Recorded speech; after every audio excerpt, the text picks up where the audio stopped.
ಇನ್ನು ದೆಹಲಿ ಏರ್ಪೋರ್ಟ್ ಮೇಲ್ಛಾವಣಿ ಕುಸಿದು ಒಬ್ಬ ಸಾವನ್ನಪ್ಪಿರುವಂತಹ ಒಂದು ಘಟನೆ. ಕೇಂದ್ರದ ವಿರುದ್ಧ ಎಐಸಿಸಿ ಅಧ್ಯಕ್ಷ ಮಲ್ಲಿಕಾರ್ಜುನ ಖರ್ಗೆ ಕೂಡ ವಾಗ್ದಾಳಿ ನಡೆಸಿದ್ದಾರೆ. ಮೋದಿ ಸರ್ಕಾರದ ಅವಧಿಯಲ್ಲಿ ಬರೀ ಕಳಪೆ ಕಾಮಗಾರಿಗಳಿಗೆ ನಡೆದಿರುವಂತದ್ದು ಅಂತ ಹೇಳಿ ಆಕ್ರೋಶ ವ್ಯಕ್ತಪಡಿಸಿದ್ದಾರೆ. ದೇಶದಲ್ಲಿ ಕಳೆದ 10 ವರ್ಷಗಳ ಕಳಪೆ ಕಾಮಗಾರಿ ನಡೆದಿದೆ. ಈಗ ಅದರ ರಿಸಲ್ಟ್ ಗೊತ್ತಾಗ್ತಾ ಇದೆ, ಒಂದೊಂದಾಗಿ ಬೀಳ್ತಾ ಇವೆ ಎಲ್ಲವೂ ಕೂಡ. ಮೂಲಸೌಕರ್ಯ ಕುಸಿಯೋದಕ್ಕೆ ಭ್ರಷ್ಟಾಚಾರವೇ ಕಾರಣ, ಜೊತೆಗೆ ನಿರ್ಲಕ್ಷ್ಯ ಕಾರಣ ಅಂತ ಹೇಳಿ ವಾಗ್ದಾಳಿ ನಡೆಸಿದ್ದಾರೆ. ಕೇಂದ್ರ ವಿರುದ್ಧ ಎಐಸಿಸಿ ಅಧ್ಯಕ್ಷ ಮಲ್ಲಿಕಾರ್ಜುನ ಖರ್ಗೆ ವಾಗ್ದಾಳಿ ನಡೆಸಿದ್ದಾರೆ. ನೋಡಿ, ತಮ್ಮ ಎಕ್ಸ್ ಖಾತೆಯಲ್ಲಿ ಬರೆದಿರುವಂತಹ ಮಲ್ಲಿಕಾರ್ಜುನ ಖರ್ಗೆ ಮೋದಿ ಸರ್ಕಾರದ ವಿರುದ್ಧ ಹರಿಹಾಯ್ದಿದ್ದಾರೆ. ದೆಹಲಿ ವಿಮಾನ ನಿಲ್ದಾಣದಲ್ಲಿ ಟರ್ಮಿನಲ್ 1ರಲ್ಲಿ ಛಾವಣಿ ಕುಸಿದು ಒಬ್ಬ ಸಾವನ್ನಪ್ಪಿದ್ದಾನೆ, 3 ಜನ ಗಾಯಗೊಂಡಿದ್ದಾರೆ.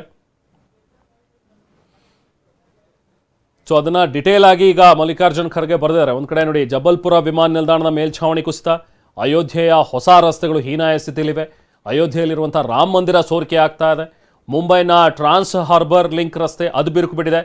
ಕಳೆದ ವರ್ಷದಲ್ಲಿ ಬಿಹಾರದಲ್ಲಿ 13 ಹೊಸ ಸೇತುವೆಗಳು ಅದು ಕುಸಿತವಾಗಿವೆ. ದೆಹಲಿಯ ಪ್ರಗತಿ ಮೈದಾನದ ಸುರಂಗ ಕೂಡ ಮುಳುಗಡೆಯಾಗಿದೆ. ಗುಜರಾತ್ನಲ್ಲಿ ಮೊರ್ಬಿ ಸೇತುವೆ ಕುಸಿದ ದುರಂತ ಕಂಡಿದೆ. ವಿಶ್ವ ದರ್ಜೆ ಮೂಲಸೌಕರ್ಯವನ್ನು ಸೃಷ್ಟಿಸಿದ್ದೇವೆ ಅಂತ ಹೇಳ್ತಾರೆ ಪ್ರಧಾನಿ ಮೋದಿ, ಆದರೆ ಅಭಿವೃದ್ಧಿಯ ಪರಿ ಇದಾ ಅಂತ ಹೇಳಿ ಪ್ರಶ್ನೆ ಮಾಡಿದ್ದಾರೆ. ನೋಡಿ, ಒಂದೊಂದಾಗೆ ಪಾಯಿಂಟ್ಸ್ ಹಾಕಿದ್ದಾರೆ ಅವರು. ದೆಹಲಿ ವಿಮಾನ ನಿಲ್ದಾಣ ಕುಸಿತ, ಜಬ್ಬಲ್ಪುರ ವಿಮಾನ ನಿಲ್ದಾಣದ ಮೇಲ್ಛಾವಣಿ ಕುಸಿದಿದೆ. ಇನ್ನು 3ನೇದು, ಅಯೋಧ್ಯೆಯ ಹೊಸ ರಸ್ತೆಗಳು ಹೀನಾಯ ಸ್ಥಿತಿ ತಲುಪಿವೆ. ಅಯೋಧ್ಯೆಯಲ್ಲಿರುವಂಥ ರಾಮ ಮಂದಿರ ಈಗಾಗಲೇ ಸೋರೋದಕ್ಕೆ ಆರಂಭಿಸಿದೆ, ಸೋರ್ತಾ ಇದೆ ಈಗ ಟೆಂಪಲ್ನಲ್ಲಿ. ಮುಂಬೈನ ಟ್ರಾನ್ಸ್ ಹಾರ್ಬರ್ ಲಿಂಕ್ ರಸ್ತೆ ಅದು ಕೂಡ ಬಿರುಕು ಬಿಟ್ಟಿದೆ. ಹೀಗೆ ಹಲವಾರು ವಿಚಾರಗಳನ್ನು ಪ್ರಸ್ತಾಪಿಸಿ ಹರಿಹಾಯ್ದಿದ್ದಾರೆ. ದೆಹಲಿಯಲ್ಲಿ ನಾವು ಒಂದು ವರ್ಣಾರ್ಭಟದಲ್ಲಿ ಈಗಾಗಲೇ ಸಮಸ್ಯೆಗಳ ಸರಮಾಲೆಯ ಸೃಷ್ಟಿಯಾಗಿದೆ. ದೆಹಲಿಯಲ್ಲಿ ಸಂಸದನಿಗೂ ಕೂಡ ತಟ್ಟಿದೆ ರಣಮಳೆಯ ಎಫೆಕ್ಟ್. ಮಳೆಯಿಂದಾಗಿ SP ಸಂಸದನ ನಿವಾಸವೂ ಕೂಡ ಜಲಾವೃತವಾಗ್ಬಿಟ್ಟಿದೆ.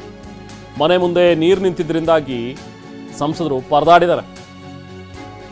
ಸಂಸದ ಕಾರ್ ಹತ್ತೋದಕ್ಕೆ ಸಹಾಯ ಮಾಡಿದ್ರು. ನಂತರ ಅಲ್ಲಿನ ಸ್ಥಳೀಯರು, ಪಾಪ ರಾಮ್ ಗೋಪಾಲ್ಗೆ ಸಿಬ್ಬಂದಿ ಮತ್ತು ಸ್ಥಳೀಯರು ಸಹಾಯ ಮಾಡಿದ್ದಾರೆ.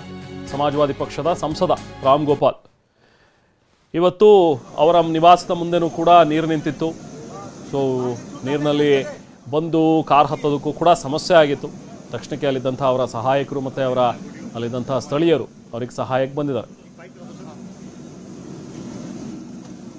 ಒಟ್ಟಿನಲ್ಲಿ ದೆಹಲಿಯಲ್ಲಿ ಮಳೆ ಈ ಥರದ ಅವಾಂತರಗಳನ್ನು ಸೃಷ್ಟಿ ಮಾಡಿದೆ.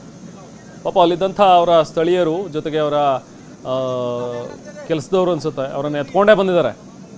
ಎತ್ಕೊಂಡು ಬಂದು ಕಾರಲ್ಲಿ ಕೂರಿಸಿದ್ದಾರೆ.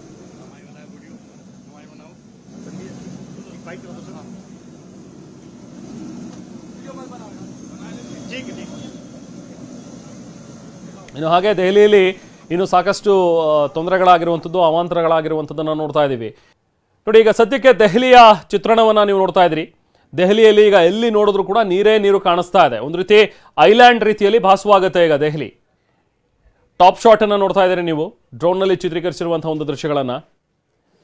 ಇದರಲ್ಲಿ ನೋಡ್ತಾ ಇದ್ರೆ ಎಲ್ಲ ಕಡೆನೂ ಕೂಡ ನೀರೇ ಆವರಿಸ್ಕೊಂಡಿದೆ. ಇಲ್ಲಿ ರಸ್ತೆ ಯಾವುದು, ಎಲ್ಲಿ ಓಡಾಡಬೇಕು ಏನು ಗೊತ್ತಾಗ್ತಾ ಇಲ್ಲ ಅಂಥ ಪರಿಸ್ಥಿತಿ ಇದೆ ಈಗ. ಇದು ಸದ್ಯಕ್ಕೆ ದೆಹಲಿಯ ಚಿತ್ರಣ. ಸದ್ಯಕ್ಕೆ ದೆಹಲಿ ಡ್ರೋನ್ ಕಣ್ಣಲ್ಲಿ ಹೇಗೆ ಕಾಣ್ತಾ ಇದೆ ಅಂತ ಹೇಳಿ ನೋಡ್ತಾ ಇದ್ದೀರಿ. ಜನ ಕೂಡ ಅಲ್ಲಿ ಪರಿತಪಿಸ್ತಾ ಇದ್ದಾರೆ.